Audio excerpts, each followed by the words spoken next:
as you may know, I intended to work on an honest descriptions of every Hokage before this one, but the demand for this one far overwhelmed those Hokages. Basically what I'm saying is, to me, the order in which I put these honest descriptions out really makes little to no difference. So, if you have a preference to one over the other, why shouldn't I oblige you? So today we'll be discussing the Konoha 11, and I will begin working on the Hokage script pronto. And I will describe each of these Konoha 11 bastards honestly. So I hope you guys can understand sarcasm because, trigger warning, this salt's about to get real. Just to clarify who's eligible for this video, before we get into the nitty-gritty, we're talking about the original 4-leaf Genin squads minus Naruto and Sasuke, but we're adding in Sai. We good? That's 11. Great. Let's get started with everyone's favorite Naruto character. Sarcasm incoming, Sakura. When a character becomes a meme, you know something was done right. After all, that is how the current president won the country. So it was obviously a strategic brilliance that made Sakura so useless to the point that she became an anime meme and point of comparison. As it's commonly known, there are many examples of how this meme is used. Here's a totally natural, totally not orchestrated by me situation where my boy Swagkage had something to say. Oh man, my boy Madara was fucking unstoppable, dude. Did you see him molest the 5 Kage? He fucking ragdolled them, man. They were like total Sakuras before him. Or, the American government just Sakura'd all our attempts to stop this net neutrality piece of Danzo from raping our Kabuto holes across the nation. Anyway, this is where I usually sarcastically describe the character's mindset and accomplishments, so it understandably puts me in a really tough spot when this arbitrary character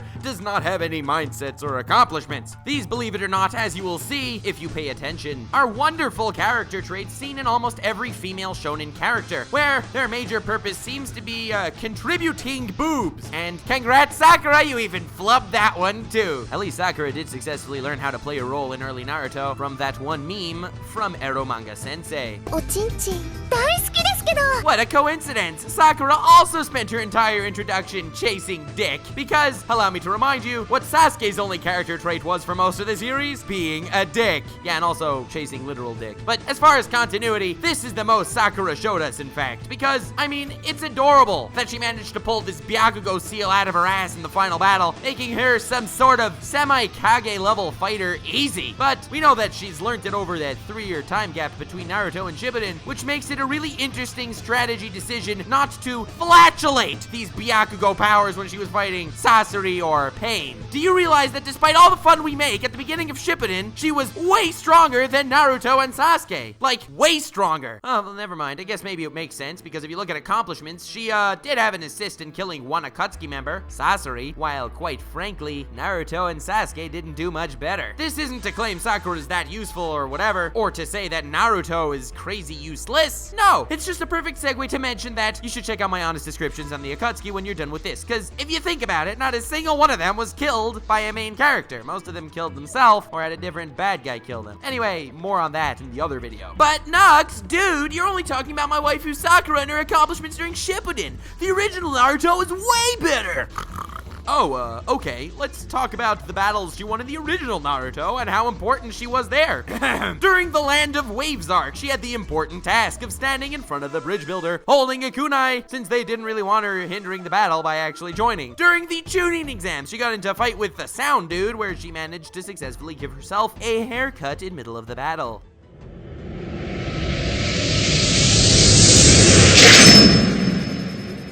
Jesus Christ, that's Jason Bourne. And then she managed to get saved by someone else. During the tuning preliminaries, she got into a fight with another female shonen character. In other words, it was a clash of uselessness. Which character can out-useless the other? I'll get into Ino soon.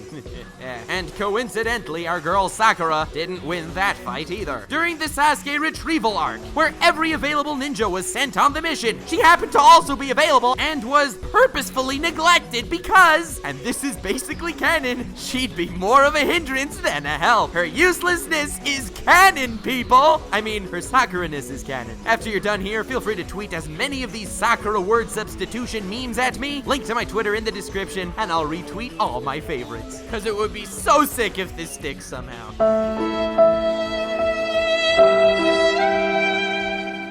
Next, Shikamaru, the clever one of the group who comes up with awesome strategies for every opponent he faces in the series. In fact, he basically employed 4 strategies throughout the entire series, and they're all completely different. The first proves how you can misuse your power like a moron. The second proves he's a lucky bastard. The third just doesn't help. And the fourth is an unnecessary, overdramatic thingo used purely for the dramatic effect. But at least this one does work. Since Shikamaru is one of the most loved characters in Naruto, and for good reason. In fact, I like this guy too. Unfortunately, I gotta do my job though, and that comes first. His first fight against Kin, where he forces her to throw a shuriken at the same time as he does, but when they both dodge, her dodge was into a wall. Okay, so first power misuse was there was no need to throw any shuriken for this incredible maneuver, because once he possessed her, he could have jumped and released right before she hit the wall. There didn't need to be the overdramatic shuriken thing at all. But Nux, no! He released it right before he threw the shuriken! That way she dodged on her own volition! He couldn't do it so fast! Since some of you are probably typing something along those lines, and if you're not, kudos to you, but that's incorrect, because if he would have released her before the shuriken was actually flying, she would have jumped sideways instead of backwards, because backflip, guys? Seriously? These guys catch shuriken with their fingers, and she backflips. Really. Anyway, secondly, as far as power misuse, why in the name of the great meteor summoning asshole of Madara does Mr. Shadow Mimic Man over there keep his shuriken in the same place as everyone else? Wouldn't it have been a bit more effective if he would have stored a kunai in his shoe, or on a necklace, or I don't know, up his anus or something? That way, when you shadow possession somebody, when Shikamaru shoves his hand up his anus to pull out the kunai he stored there, the other guy will just shove his hand up his anus and there will be no kunai to draw from. Aside from looking freaking amazing, it would also give him the edge in every single battle where he pulls off a shadow possession. Like, when he catches Tamari, if he would have had his shuriken as his belt buckle, hell, he would have won that fight. Okay, maybe storing blades in your asshole isn't a brilliant tactical maneuver, but A, you get my point. And B, I don't think I speak for myself that it would be mildly pleasant to watch some of the assholes that he possesses put their finger in their bum, and this way, he'll throw a knife and they won't be holding anything at all. On to the second brilliant strategy, and that was against best girl Tamari. And I don't need that much elaboration to say that if this fight would have been the first as opposed to the second, he would have lost on 2 counts. Firstly, he needed the sun to set just enough to make his shadows work. So, lucky. He was the second fight. He also was lucky enough that Naruto made a little tunnel on the battlefield for him to send his shadows underground, despite it making no sense that Naruto was able to dig that little hole and get under Neji in the first place. Luck is an important ally, and let's be honest here, without that, he would have gotten destroyed in a heartbeat, as opposed to now where he was only destroyed gracefully as a forfeit. That clever bastard. His third fight was against Tayuya, and he got obliterated. Lucky for him, he got his ass saved by best girl Tamari. And his fourth and final fight was against Hidan. For me personally, it was one of the major highlights of Shippuden, and despite how badass it was, that when a sharp stick was swung at his face, he dodged it and squirted it with Kakuzu's blood, which also splashed on his face, so it looks like he was cut. And even though the stick was swung at the speed of a sword swipe, that by the way is used to clean blood off swords, somehow there was still blood on the stick for Mr. Insert Racist Nickname over there to stab himself with to attempt to kill his opponent. But of course, the most genius part of this plan was how he blew his opponent to bits, super dramatically, and buried him, even though, quite frankly, instead of the whole lure him away into the forest of the Naras so we can trap him in paper bombs and turn him into a pile of mulch in a pit, quite frankly, he could have just decapitated the bastard somehow and it would have had the same effect. And since Kakuzu was busy with Kakashi, he couldn't have changed that. And you know an easy way that he would have been able to decapitate Hidan, like, early on? That's right, if he would have a sword on his back, ninja style, because, quite frankly,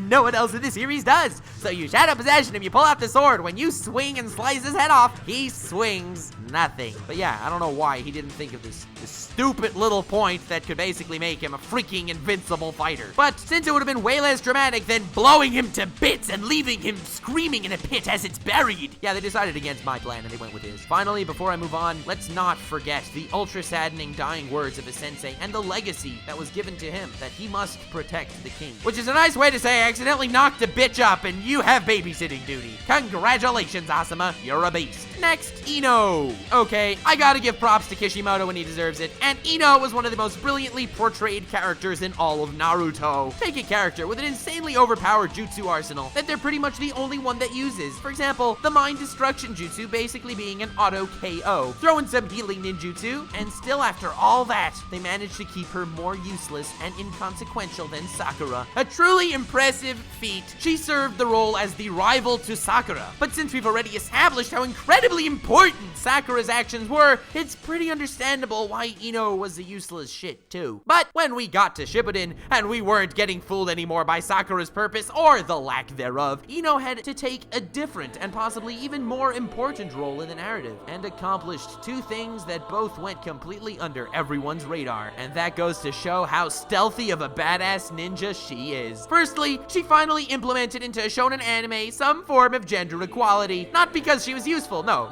shonen girls will never get anything major accomplished, this is fact, but she's a blonde emo with one eye covered by her hair. Until now, only dudes had that honor to have that ability, like Kira from Bleach, or Sanji from One Piece, and even Deidara from Naruto. We finally have a girl on that side, and her second major, possibly even more important accomplishment was her belly button. Tell me if I'm wrong here. On to Choji. There's this phrase that I hear slung around a lot these days, called fat tolerance, which is a hilarious combination of words because it's basically telling you fat people are people too, but we need to tolerate them. You don't need to be nice to them, but we have to tolerate them. This is obviously not the implication for this phrase, but instead it's somehow regarded as some sort of sexism or racism or something, which, while in some ways nice because it's mean to bully people, is also completely counterproductive to the universe. It's unhealthy to be overweight. This is a fact, man. I don't know if this movement is attempting to turn our real-life people into Wall-E people, which, by the way, would not be awesome. Okay, where was I going with this? Oh yeah, Choji is the anime depiction for walking fat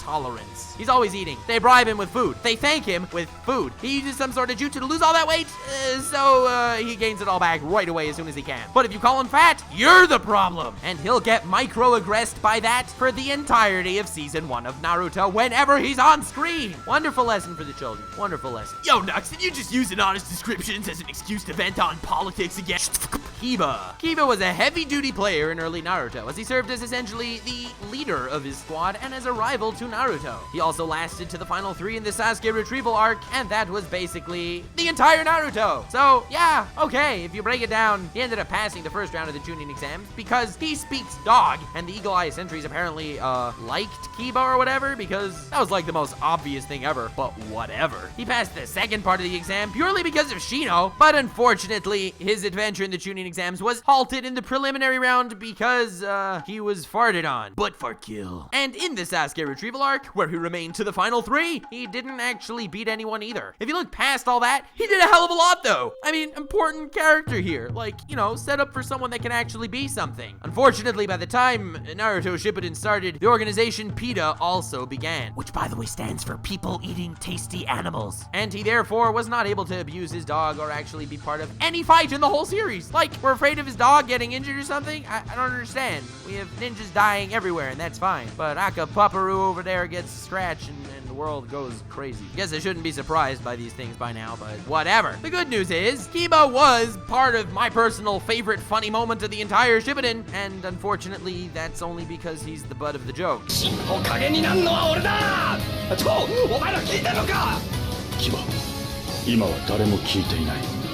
惨めに見える。よせ。 Oh my god, look, even the female characters are feeling bad for him. And in shonens, they are the manifestation of butt of jokes. This is impressive work, truly impressive. Next, Shino. Shino didn't have a lot of screen time in early Naruto, but we did know of him that he was a freaking monster. Okay, fine, so he's an emo, creepy dude without a lot of screen time. Okay, his mind has the emotional roller coaster of a butt plug. But when he was around, though, he was freaking dominating. He beat Mr. Sonic Boom Butthole Hands, no problem, and he even beat Kankuro in the background of the Naruto vs. Gaara fight, where, quite frankly, Kankuro is freaking powerful. I mean, he was powerful enough to become a Jonin by 15. No one really talks about the guy, because he was never really around, and he doesn't have a personality flamboyant enough for anyone to really recognize him. But the guy he just freaking doesn't lose. Shino's a freaking monster, even as far as Shippuden. He has not lost one fight in the franchise. Yo, Nux, dude, let me get this straight. Are you actually Cap complimenting a character in an honest description video? Isn't that, like, not what you're supposed to be doing? As I was saying, Shino's a freaking monster, even as far as Shippuden. Yeah, dude, you said that already. In Boruto, on the other hand,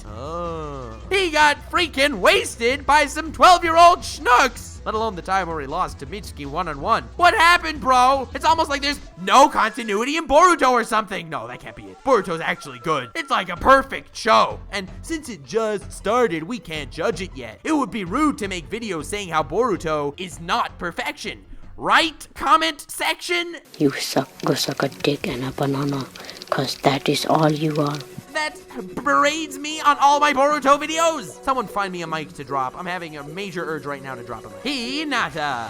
The most original part of the entire Naruto series was that the shy, cute stalker bimbo actually won out over the violent tsundere. This doesn't usually happen in anime, and it was pretty amazing. Her greatest moments comprised of awkward mumbling behind Naruto, losing to Neji, awkward mumbling behind Naruto, dancing naked in a waterfall, mumbling awkwardly behind Naruto, losing to Pain, and more awkward mumbling behind Naruto. Yep, another shonen girl. Rock Lee. Not to be confused with Broccoli. I understand similarity, but let's move on. He's probably up there with Shikamaru easily for the best of the Konoha 11 and easily top 10 characters of the series, at least for me. And he got all that clout from the Chunin exam arc alone. So, since past that point, the only thing he did in the canon franchise was lose to Kimimaro, they totally ditched him for the rest of the series. I have nothing really more to say. Rest in peace, man. We miss you. Next, Neji. Neji was right.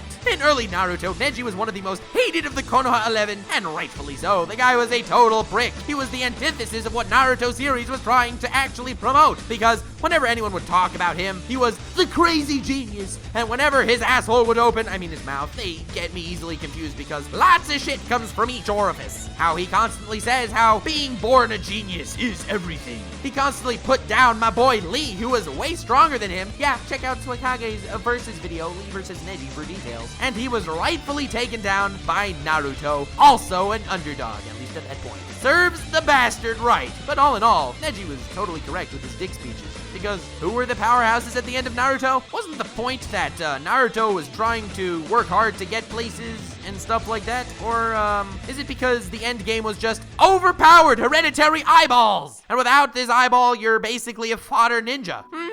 But Nux, Naruto didn't have a crazy powerful eyeball jutsu, and he was pretty powerful at the end of the series too. Oh, so you're saying that it's hard work and perseverance that made him, a reincarnation of Ashura with yin-yang powers? Oh, and you're probably also saying that it's arduous training and stuff that, shoved a nine-tailed chakra blob up his ass? Early Naruto Neji was totally right, man. Realism for the win. He's also double cool because Neji sounds like edgy Tenten. So it's really hard to hear Tenten speak throughout the series because her mouth is constantly too busy sucking on Neji. Shout out to my boy Swagkage once again, who did a wonderful impression of this in his video of his 5 least favorite characters in Naruto. Link in the description. And since it was on that list, I basically have nothing original to add, and you know, that's kind of the point of these honest descriptions because he already expressed how she was given the ultimate tools made by the Sage of Six Paths himself in the final arc, and she didn't actually do anything with them, so you could find all that stuff on Swagkage's channel. My very not sexist twist that I would like to add is she's a shonen female character, so why am I not surprised that the only thing she does are giving her crush virtual blowjobs and not accomplishing shiest in the story? Who'd have freaking thought? And speaking of thought, she's also a thought. Finally, we have Sai, the biggest passive-aggressive asshole in the series that I think the fanbase collectively thinks of as a meh character. He was originally an addition to Naruto's squad to replace Sasuke, which was cool and all, and now he was also from this foundation thing, which we didn't really know much about and had a weird past shrouded in mystery. So, you know, Sai may have turned out to be a really incredible, interesting plot point and interesting character. Spoilers! The foundation was freaking useless. Lamest organization in all of anime.